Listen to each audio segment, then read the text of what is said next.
This is our sixth version of it, and we set it up very much as the Institute of Ideas, as with the rather grand presumption that this is university as it should be, which I know the academics in the room kind of shudder when they hear that. But the spirit of it, at least, is to be something of an antidote to the more instrumentalist approach to knowledge that has emerged in academia in recent years in terms of knowledge only if it's useful and relevant, and a real undermining of the idea of looking at important issues historically, philosophically, for their own sake.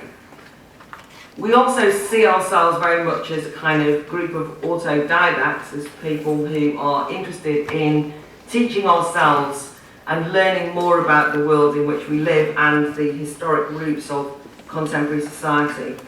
And it's very much a retreat from the real world, and we pride ourselves in many ways on, over the last 6 years, on choosing issues that are not particularly relevant in the direct sense of how's that relevant today.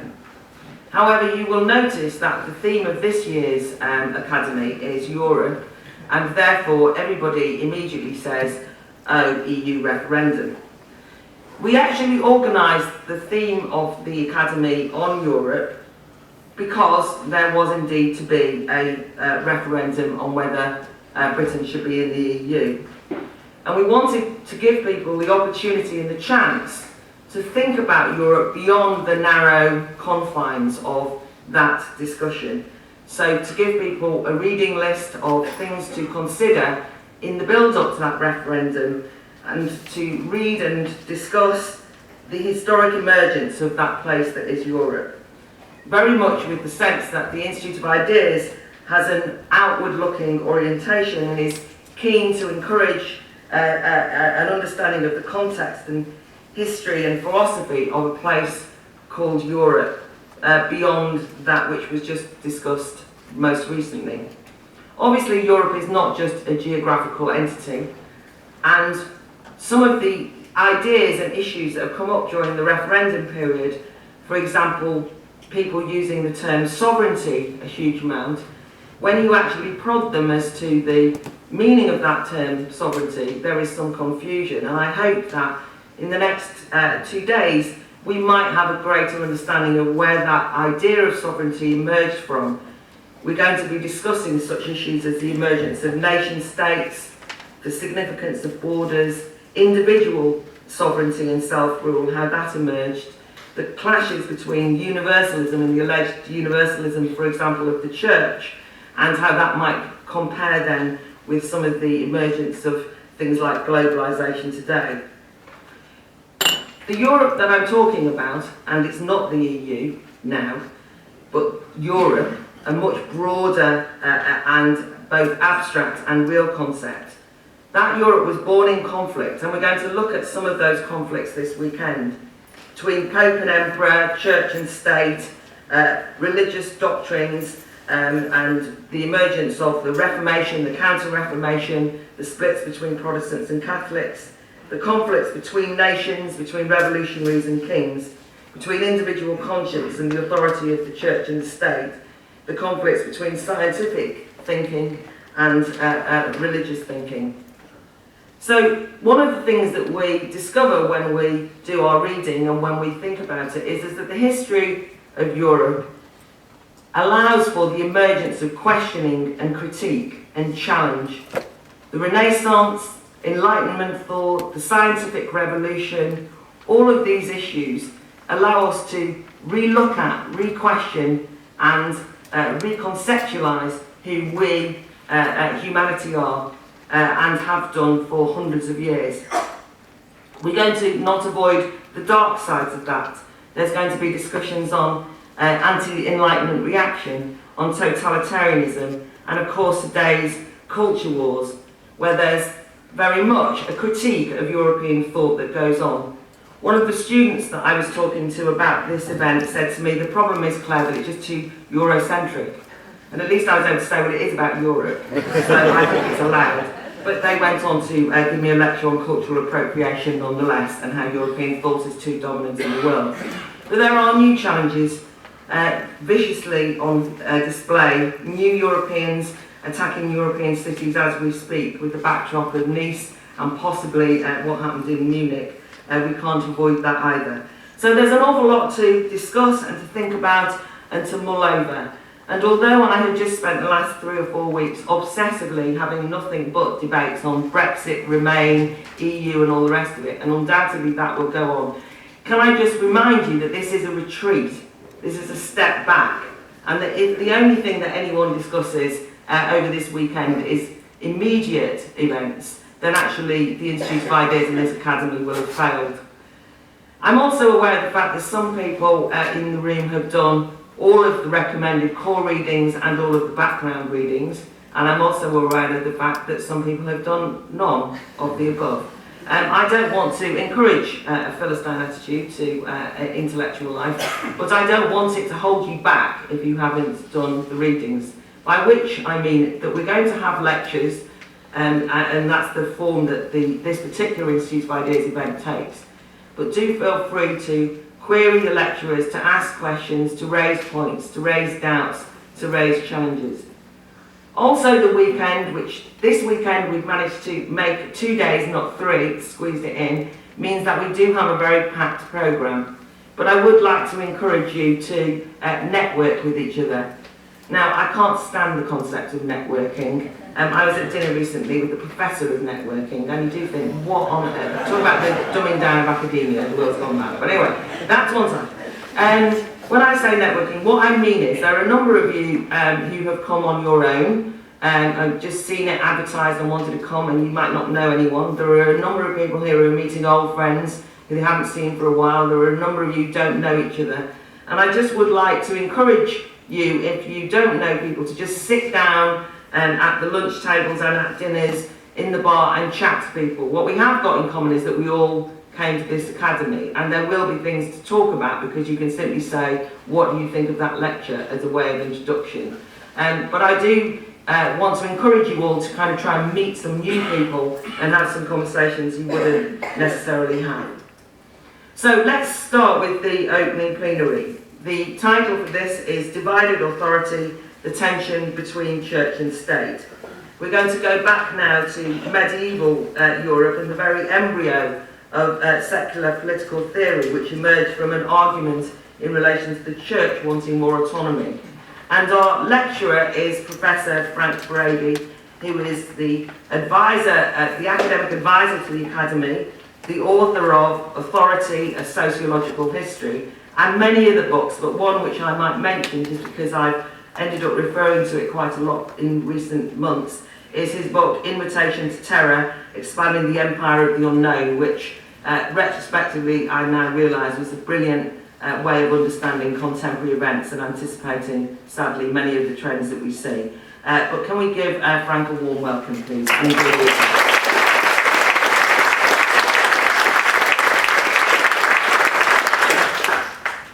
Good morning, everybody.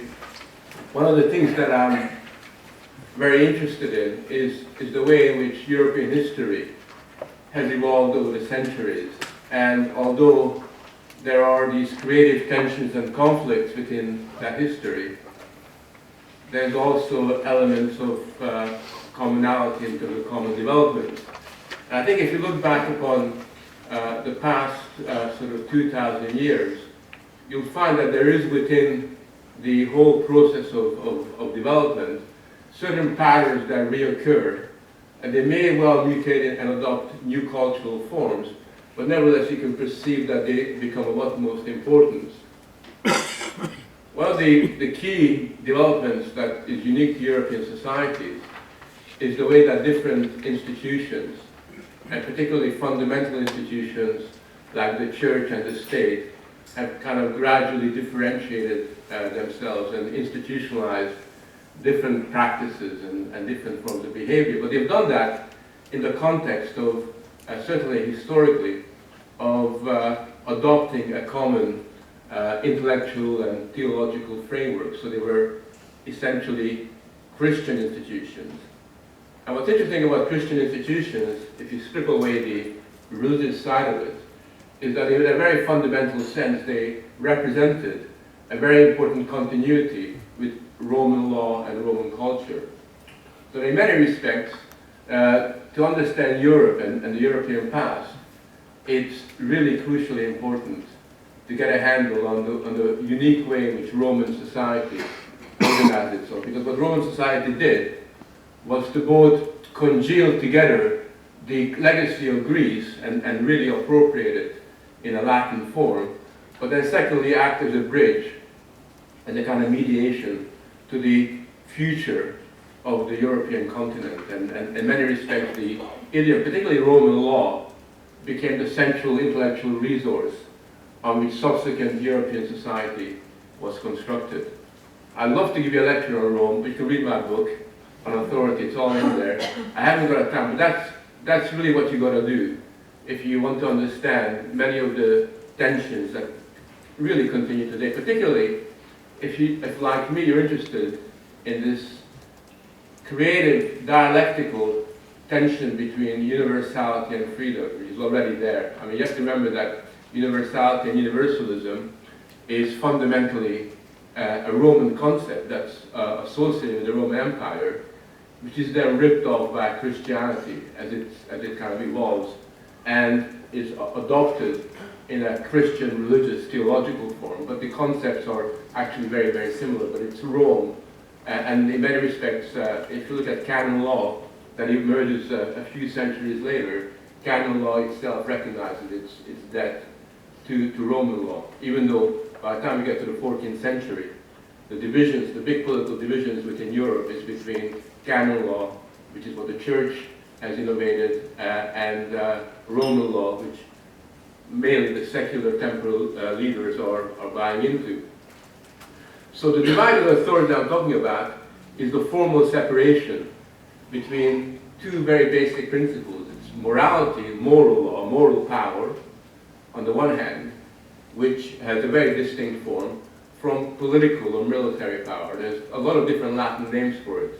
But essentially, if you simply look at its kind of, if you kind of bipolar opposite, moral versus political power. The authority to coerce directly through military means, as opposed to the moral influence you can exercise. It is already there within the notion of the authority ideals that Romans have developed, but which eventually, by the time the Roman Empire disintegrates and you have the beginning of Christian Europe, will become this gradual differentiation between church and the state. And just remember that, because that's the key thing to understand how this differentiation sort of evolves and occurs. Just very briefly, in Roman times, authority was divided. There wasn't a single authority like you had in Persian societies or in many other ancient societies. Authority was divided into different institutions. That was one of its greatness. It's what gave it its flexibility. It's also what gave it its moral power, because the fact was that auctoritas, which is the Latin word for authority, is mainly about moral power. It's not your office. It's not the amount of resources and physical or military at your disposal. Auctoritas is really the capacity to lead, to initiate.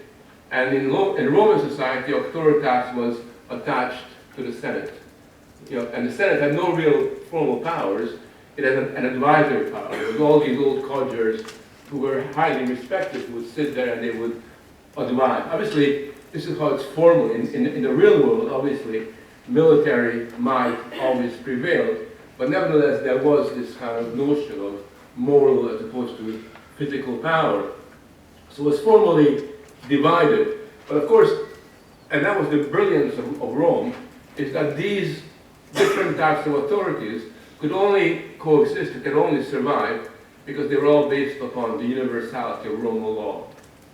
And the Roman Empire was such that no matter where you went, whether it was Sicily or Gaul or East Europe, the Roman law more or less operated in a similar kind of way, at least pretended to work in a similar kind of a way. There was a real sense of cultural unity, which basically became very, very important at the end of the Roman Empire, because what happened was, as the empire disintegrated, as Europe fell into chaos, the one thing that it had left was Roman law, which became adopted by the Christian church, the Western Christian church, which became the focus of the universal aspirations of different types of European societies. And in that sense, the only institution in Europe that could contain the tendencies towards fragmentation was the Western church. It was the one cohesive force that could really keep it together.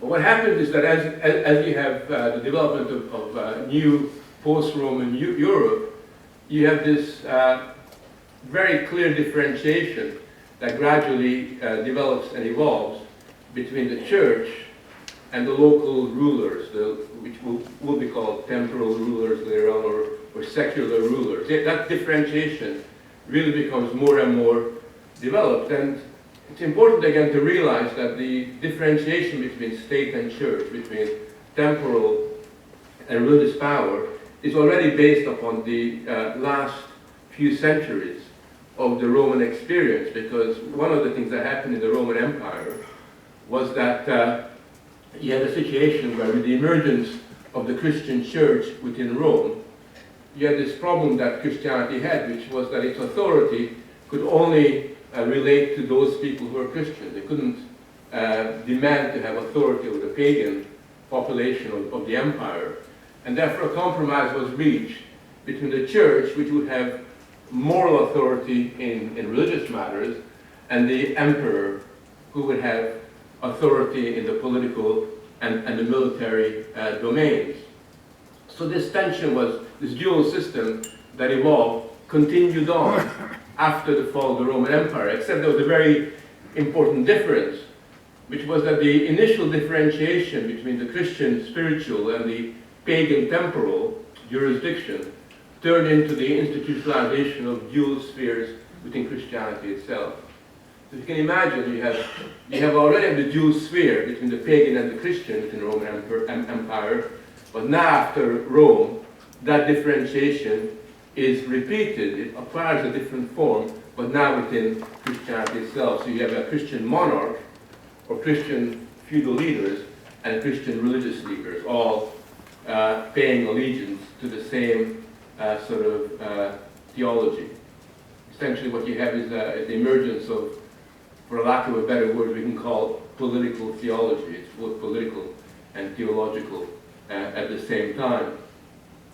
And one of the distinct features of this new dual sphere is that both sides are committed to the common Christian bond of universality.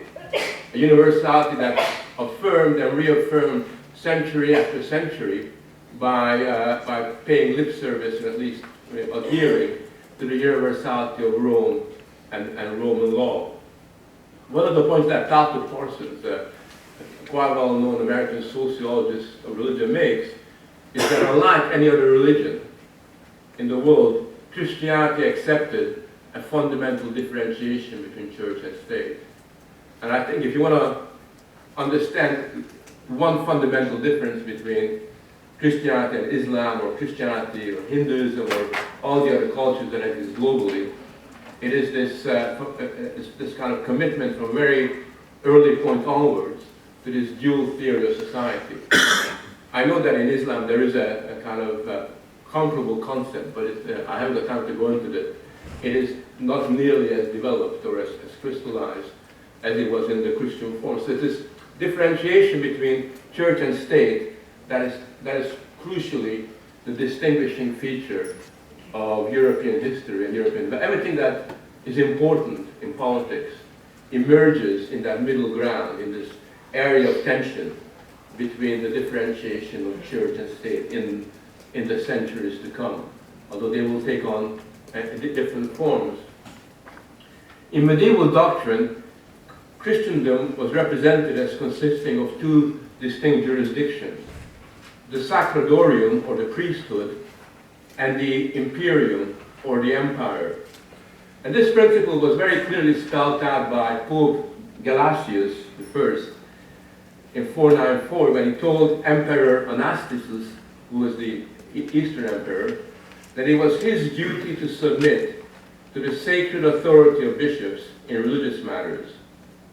And the reason why Gelasius made this point, that the temporal rule had to submit to the bishops, is because in those days, the church was really worried about the theological pretensions of local rulers. You have to remember that until modernity, most kings and most local lords thought of themselves as not just merely a political ruler, but also as having a religious function. And many of them pretended to be both, sacred, have a sacred religious dimension to them, as well as what we now call a secular one. And basically what Gelasius was doing was he was asserting the papacy's moral authority over the empire, or what would be the empire. In those days, they already had an idea of a new Roman Empire being created within Europe, a Holy Roman Emperor, as it will become later on. And he was asserting the church's moral authority over those of the secular leaders. Now, in response to that, the Christian Roman Emperor, Justinian,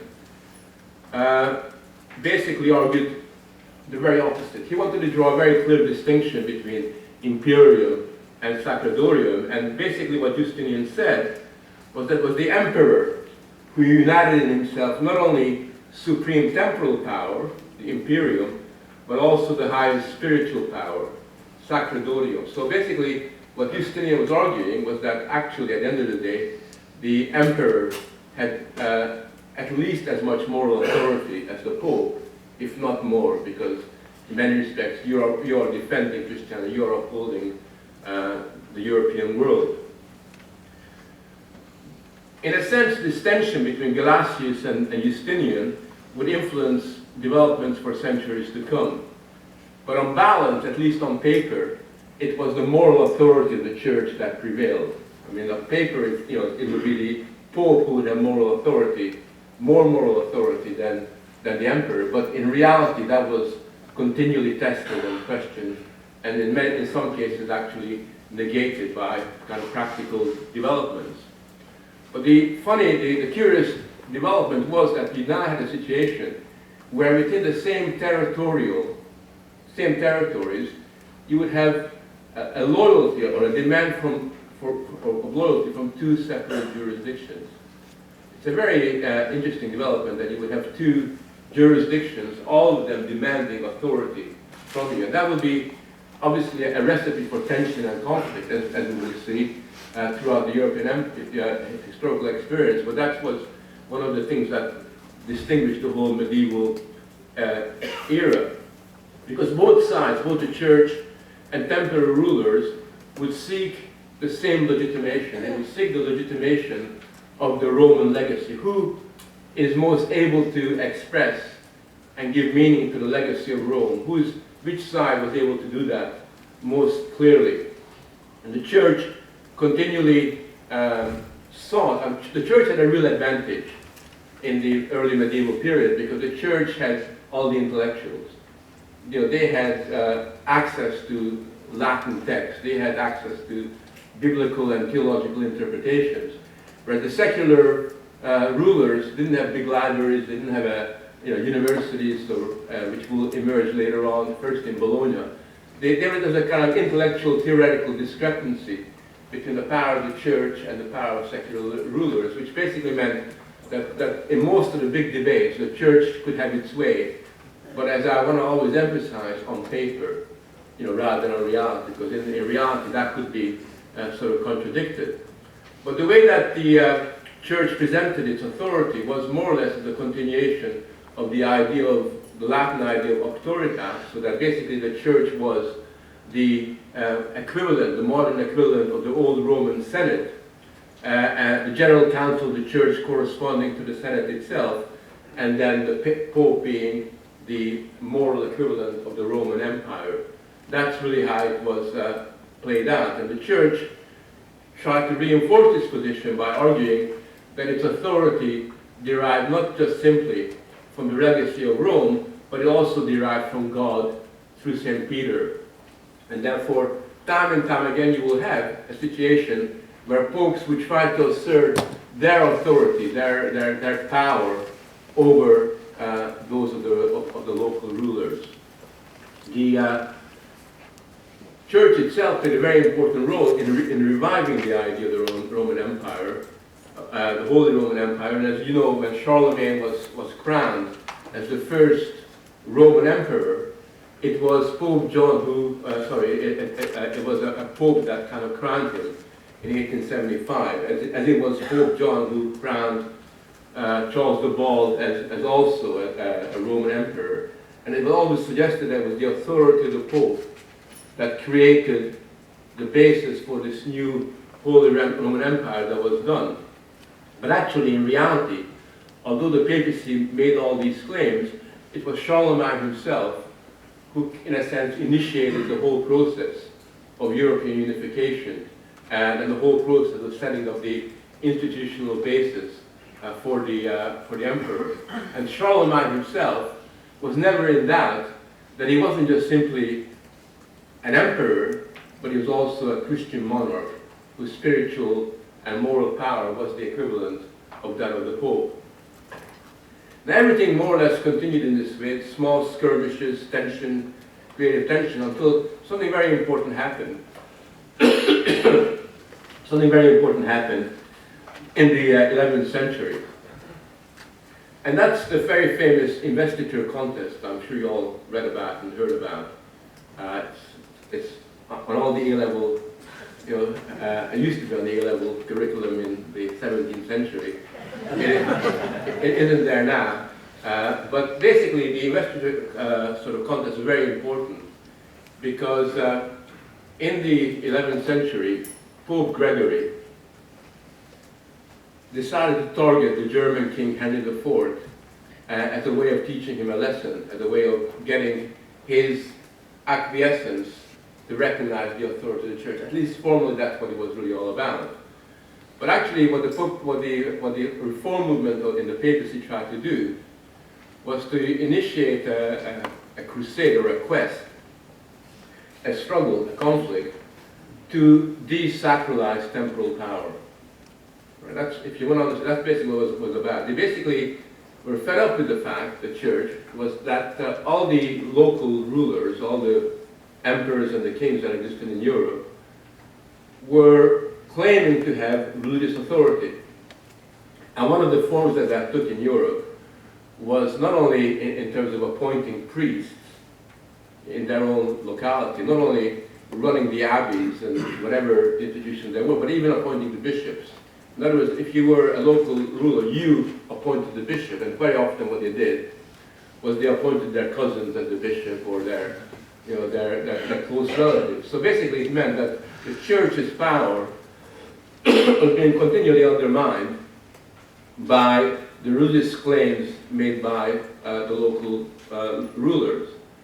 And Gregory initiated the investiture contest, essentially calling into question their right to make these kind of church appointments, which was one of the most important developments. He wrote a document called Dictatus Papae, which means the dictates of the Pope. And if you ever read it, you can get it online. It's about 30 different demands. This is what the church is about. Basically saying the church runs everything, and you better kind of become subordinate to that. And basically what he was trying to do was to advance the supremacy of papal authority. Incidentally, the importance of this church reform movement launched by Gregory wasn't just simply about challenging the right of local rulers to invest and appoint people in their area. What they were trying to do was to protect the institutional autonomy of the church. They wanted to free it from local pressures. It was a genuinely universalistic outlook where they wanted to have an institution that was somehow above all the region, all the local societies, a church that, in a sense, was insulated from the pettiness of local power and conflicting interests. That is why, for example, the poor old Catholic Church introduced celibacy. The celibacy was introduced at that time in order to ensure that that priests and nuns had husbands and wives and family and local interests, but they were somehow separate from that. They were almost kind of raised above these kinds of local pressures, and particularly the literature produced by the theologians in Cluny Abbey, this is where the Reform movement was founded, was quite, sort of ambitious in terms of its particular perspective, in terms of creating the institutional autonomy of the church that was free from local power. And I think at that point, the church starts going on the offensive. Looking back upon the church going on the offensive against temporal power, I would say that it's important to realize that the claims that the church makes for itself often are fantastic. I mean, we are God's personification on earth. We are directly being communicated through St. Peter by God. All these claims were made possible because the church didn't have any practical duties and tasks to fulfill. It's almost like they were relieved of the obligation of having to sort of see through the consequences of their ideals, because it was all spiritual rather than having any temporal kind of consequences. I think that's very interesting. I think one of the reasons why the church has such a rich theological life at that point was because it could do what we today call theorize. That's what the church was. They could sit back in their little monasteries, not having to worry about, working particularly hard or anything like that.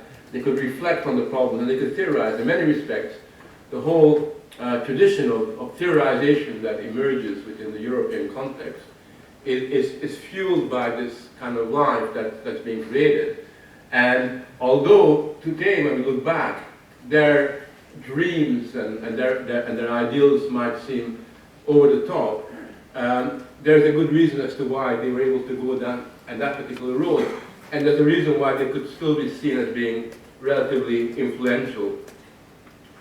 In many respects, you've got to see the papacy at that point, seeing how far they could go, how far they could get away with their claims for the absolute power of the Pope, and trying to sort of test out how much leverage they could have in particular kind of circumstances. The investiture contest played a very important role in deepening the differentiation between the two powers, between the church and the state. And really, from that point onwards, the difference between the church and secular society becomes absolutely clearly marked.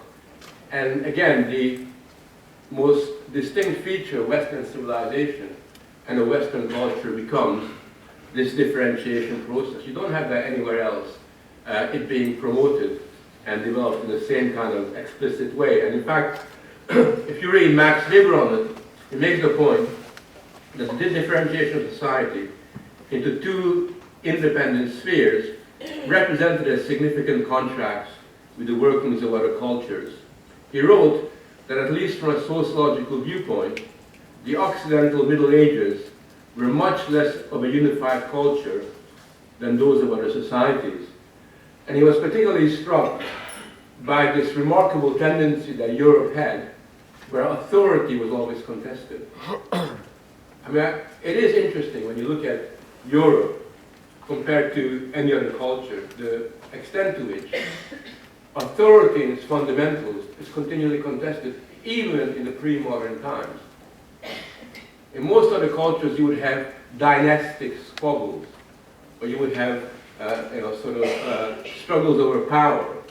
But in Europe, what you have from a very early period on isn't just simply squabbles between two individuals or two dynastic houses, but also squabbles or debate or disputes that were theological or cultural or philosophical, at a very, very early point, with very dramatic and very important political consequences.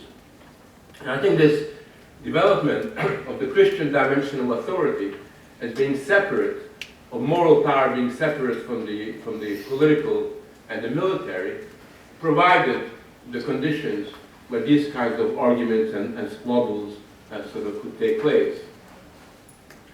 But in the meantime, I think what happened was that, in a sense, this tension, did create what I think is a very important development that's often overlooked. It was something that was noticed in the 19th century by some liberal philosophers and others, which is that basically because of the tension between the moral power of the church and the physical power of secular leaders, a kind of space opened up.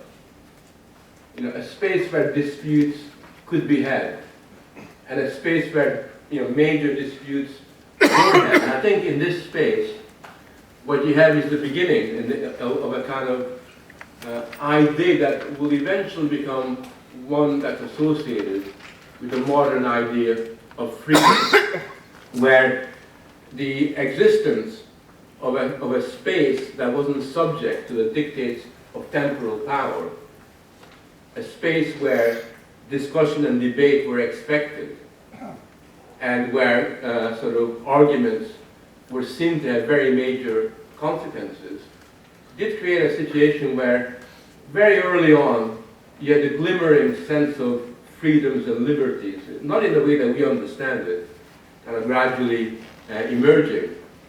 And this point, this idea that our modern conception of liberty is already imminent within those kind of spaces that are opening up at that particular time, was very clearly expressed by Lord Acton in the 19th century, who stated that the conflict between two powers, to them, we owe the rise of civil liberty. And although he might have stretched it a bit, because I think the idea of civil liberty emerged a little bit later on, 400 years later on, nevertheless, there is a kind of element of continuity there. And Max Weber was in agreement when he remarked that the requirement to obey God and his worldly representatives in a kind of independent form has been the most ancient check on all political power. That by its sheer existence, you cannot imagine as a resource that could be drawn upon to contain the pretensions of military and political power at every stage, which had very important consequences in terms of creating a terrain where ideals about freedom, autonomy, institutional differentiation, they could all thrive and they could all flourish. Now, it may be reading history backwards to link the emergence of modern idea of liberty directly to the medieval theory of divided lordship, but there's little doubt that this dualism did restrain the power of the ruler. I mean, the power of the ruler, that kind of omnipotent monarch that you had in many, many civilizations, could not be a reality within the European context. I think in many respects, the conflict that was imminent in the division of power between the two spheres continually restrained the tendency towards the consolidation of absolutist power.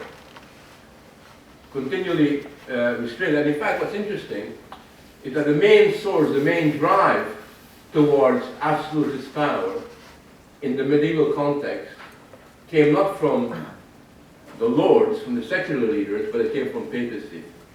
And that's really the undoing of Christianity. I think at a certain point, the papacy and the scholars that the Pope was hanging out with got so carried away with the idea of papal absolutism that it lost its conventional restraints, and it was moving towards a political theology which tried to bring together, unite together, at least implicitly, because it couldn't be done explicitly, the two spheres. This was already imminent and already inherent in Gregory's project in the investiture context.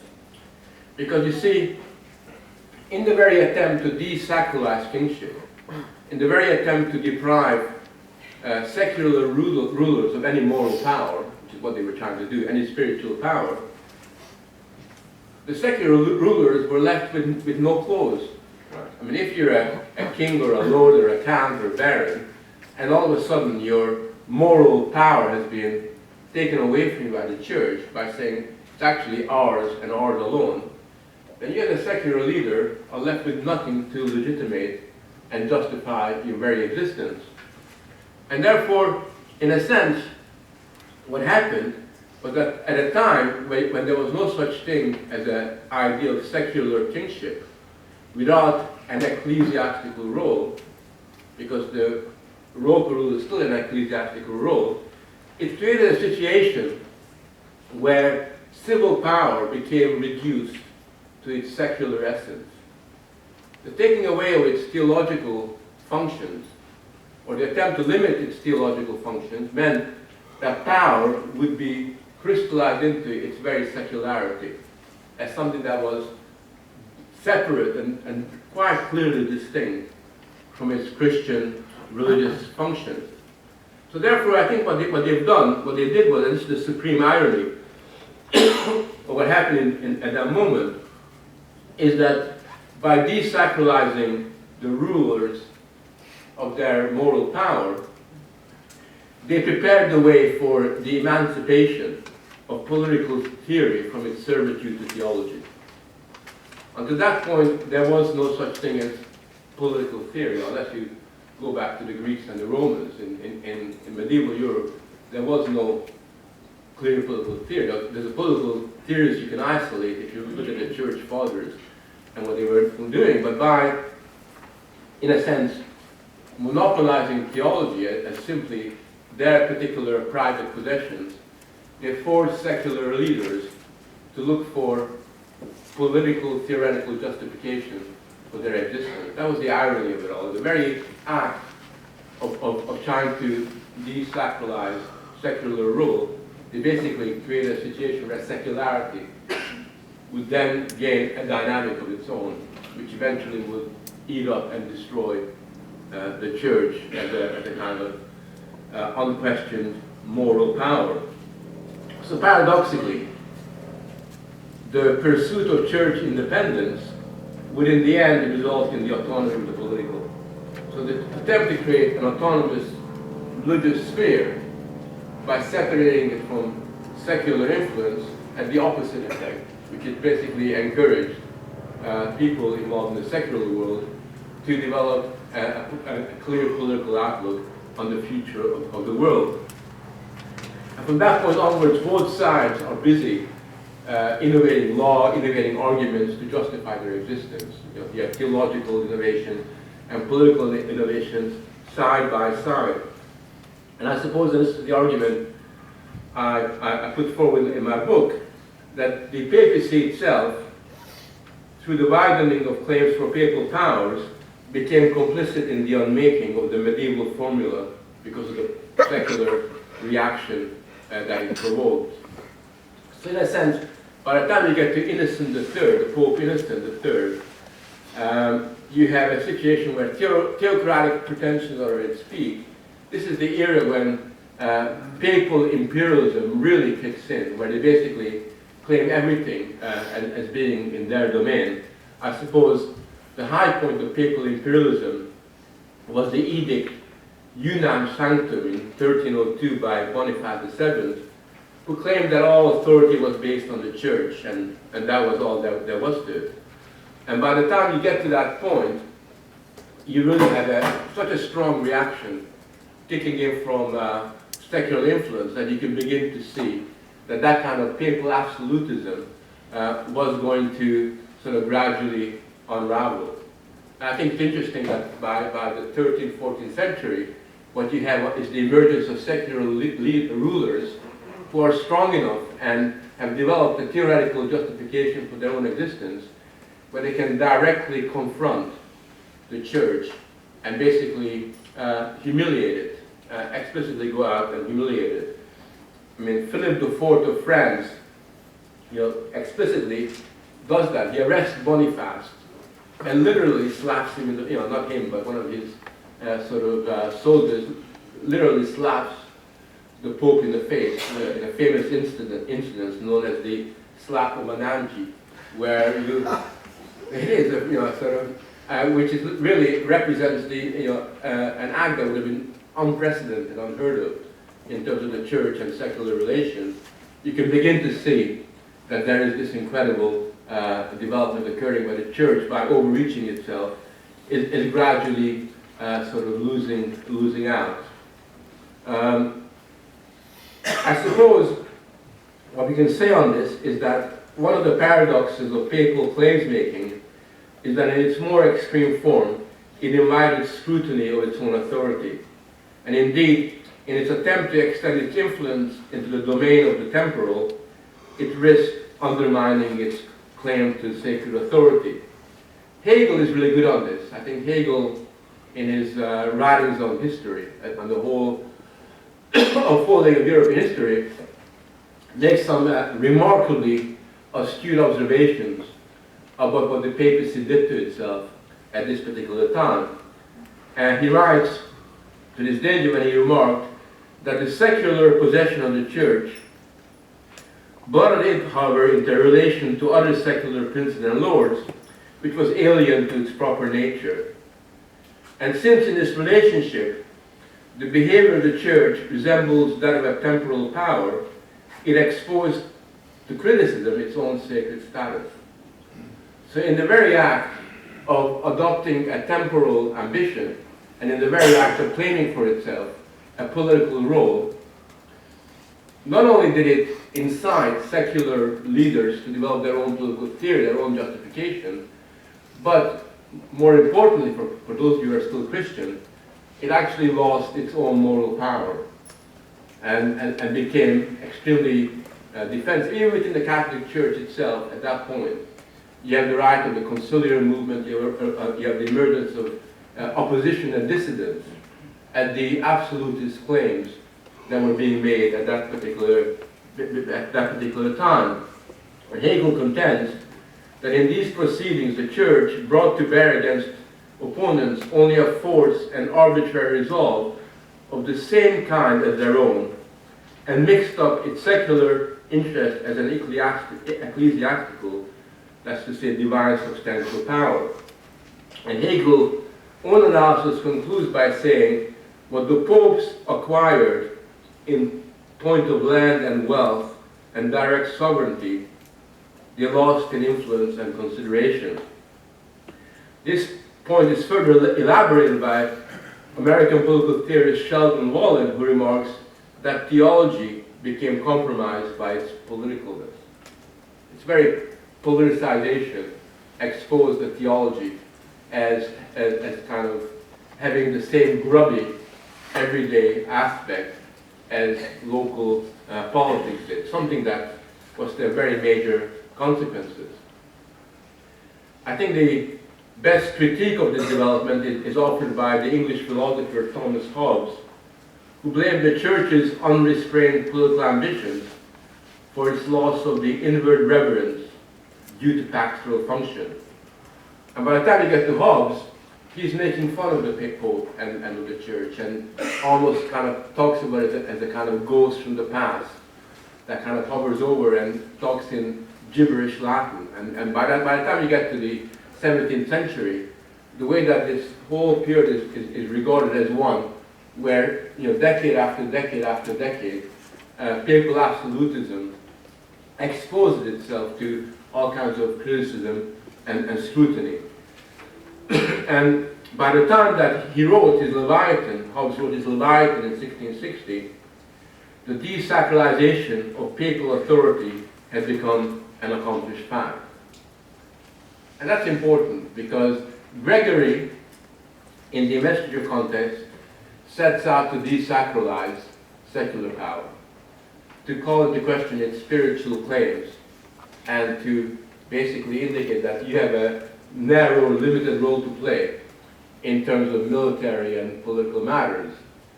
In the course of doing that, it encourages the political power to develop a theoretical justification of itself, which it does. I think Hobbes is a very good example of someone who plays a key role in that. But what also occurs is that it's not secular power that only that gets desacralized, but the power of the Church. That's the kind of paradox. The Church itself manages to expose that it's the gap between its theological sort of rhetoric and its everyday practices. And that creates a real moral crisis within European society, a very important moral crisis, which will have some very important consequences. Just to sum them up, what those consequences are. First of all, precisely at the time when papal absolutism is exposed, you have the emergence of the nation state and national consciousness. The two are actually connected. National consciousness in France and in England in particular are very much the spin-offs of a reaction to the church, and very much a spin-off to the recognition that there's got to be another way of having a sense of community rather than just simply relying upon this alien force over there in Rome. You have the growing influence of Aristotelian theory, which was, Aristotelian theory, which was, in a sense, quite important for sections of the church, the more progressive bits of the church in the feudal times, actually provides the basis for a new science of politics, for a new science of political theory, which will become crucially important during those times.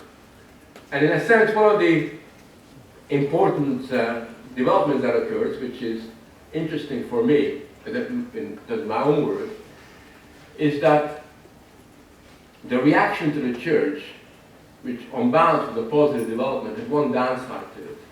And the downside to it was that in rejecting the church and its absolutist claims, many of the political thinkers and many of the political rulers in Europe also rejected universalism. And the reason for that was because universality and universalist ideals were associated with the church.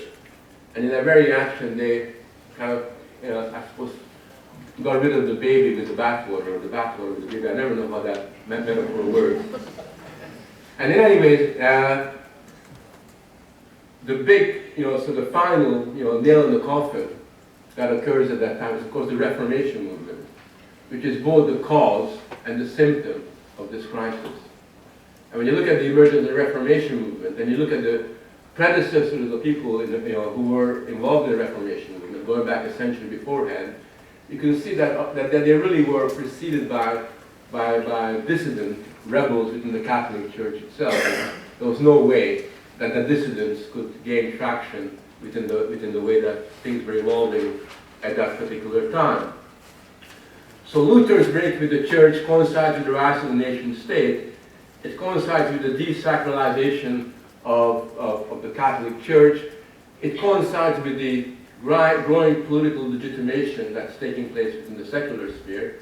For a very brief period of time, just to kind of make sure that you all know this, there's a weird attempt by political leaders to mimic the Pope. And this is really when theories of the absolute monarch evolved. I don't know if you ever looked at it, but the absolute monarch, which kind of which kicks in for about a century in places like France and elsewhere. The absolute monarchs are really taking over the ideas of the absolutist claims of the Pope and trying to apply it to the secular sphere with not great success as it happens, but I mean, with a bit of success here and there for a short period of time. In many ways, it's almost like the church provides them with the script that you take into the secular area and you kind of apply in those kinds of circumstances. So this is where we kind of leave off, where the power that is divided, institutional separation, which becomes challenged, leads to a shift in the focus of moral authority. It undermines the universal foundation on which European culture is built. It then becomes further complicated by the fact that we now have no longer one church but many churches within the European context itself. And therefore one of the challenges facing European societies is how do you create that sense of institutional differentiation, but on the basis of there no longer being a common Christian foundation that you can appeal to. And that's the interesting dilemma that occurs as a result of this particular process. So you still have the separation of state and the church, but what you no longer have in that kind of unquestioned form is a sense of universality. And the reason why I want to emphasize this as I end is because ever since that particular time, there's been a constant attempt to recreate that sense of universalism, maybe in a different form. The most successful ones being that of Kant, Marx, and Hegel in their different ways trying to do it. But ultimately, all that they could do was more or less what the church did, which is to see universalism in the theory, up in the air, you know, rather than see how that could have meaning within reality. Thank you.